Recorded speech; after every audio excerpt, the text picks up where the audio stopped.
सिन्फ आहन Pakistan. Doctor Yasmin Rashid आज भी jail में है, लेकिन ये कैसे मुमकिन है?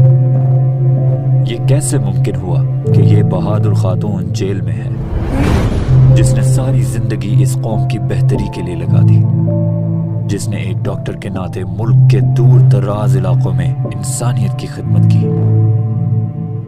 जिसने मोजी अमराज के लिए इदारे बनाए, जिसने एक उस्ताद की हैसियत से पढ़ाया, जिसने डॉक्टर और मरीजों के हकूक के लिए लड़ाई की, जिसको कैंसर जैसी खतरनाक बीमारी भी अपनी जिम्मेदारियों से दूर ना रख सकी, जिसने एक बेहतर पाकिस्तान के लिए जद्दोजहद की।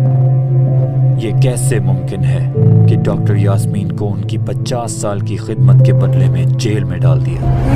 ये कैसे मुमकिन है कि पाकिस्तान ने अपनी मोहसिनों जैसी माँ को जेल में डाल दिया?